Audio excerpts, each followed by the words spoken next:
정태호 의원님, 정태호 간사님 5분 질의하시고 1분 마무리 발언하시고 그렇게 하시면 마치겠습니다. 예. 뭐 그렇게 해주시면 감사하고. 예. 부총리님, 네네. 1년에 우리나라의 기업들이 연간 설비 투자에 얼마나 쓰는지 아십니까, 혹시? 기업들이 투자하는 돈 다 합하면 얼마인지 아느냐고요? 네. 잘 모르시죠?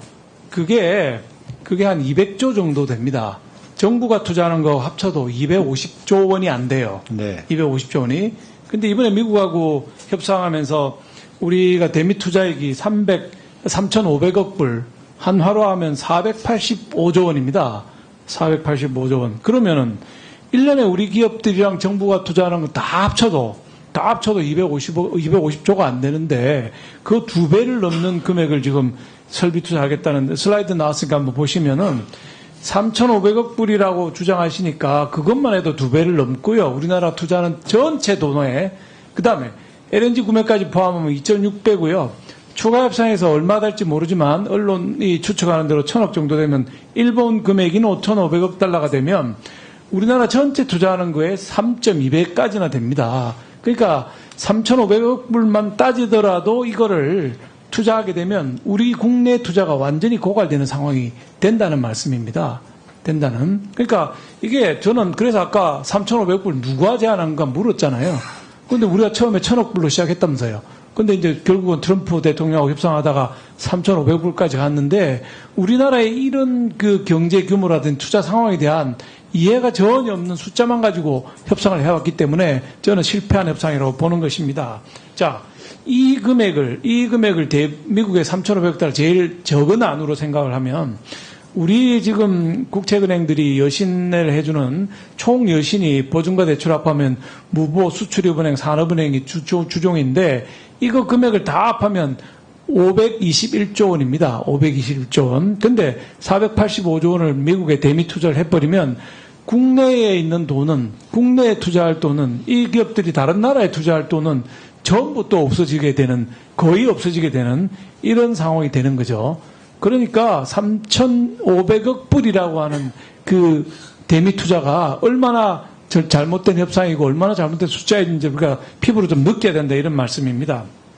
다음 장으로 넘어가면 이게 이제 그 대미 투자가 있기 전에 우리나라의 FDI 갭입니다. 지금도 대미 투자 3,500억 불, 4,500억 불, 5,500억 불 하기 전에도 보시면 이미 우리나라에 들어오는 돈보다 나가는 돈이 훨씬 더 많은 겁니다. 뭐 잘 아는 표시겠지만은 대미 직접 투자 총액도 68년부터 2024년까지 57년간을 다 합쳐도 3,000억 불밖에 안 되는 거예요. 근데 이번에 합의한 거는 최소 3,500억 불, 최대 5,500억 불? 이게 도대체 어떤 통계 데이터를 바탕으로 이런 합의를 해오셨는지 저는 도저히 이해가 안 가는 겁니다. 이렇게 안 그래도 해외 유출이 많은, 대외 직접 투자 유출이 많은 우리나라에서 미국에 그렇게 많은 돈을 투자하게 되면 이게 우리나라는 설비 투자가 제로가 되는 거죠. 그러면 이제 추세가 고용 나빠질 거고요. 투자 안 되고 막 이렇게 되는 거죠. 이게 걱정이 많이 된다. 그래서 검토해 보시라는 거고. 아까 여러 의원님들이 국내 생산 촉진 세제 말씀하시고 적극적으로 검토하시겠다 하시네. 필요한데 이번에 내신 세제 개편에는 뭐가 들어있는 줄 압니까? 국내에 생산하려면 설비 투자를 해야 되잖아요. 설비 투자한 데 대해서 임시투자세 공제 제도가 있는데 그거 폐지하겠다고 내신 거예요. 지금 말씀하신 거하고 내놓은 세제하고 맞지를 않아요.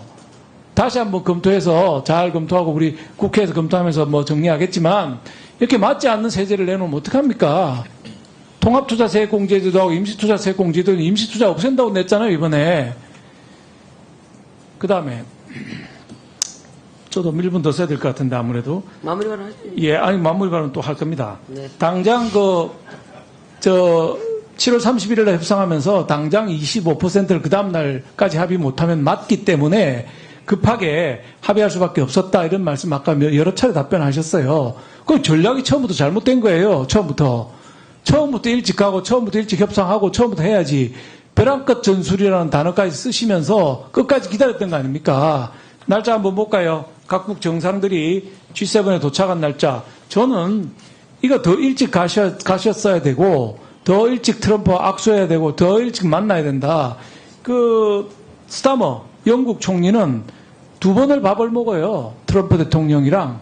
그래서 10% 관세로 갔는데 우리는 보시면은 G7 회의 기간에 일본의 이시바 총리는 일찍 가서 기다리다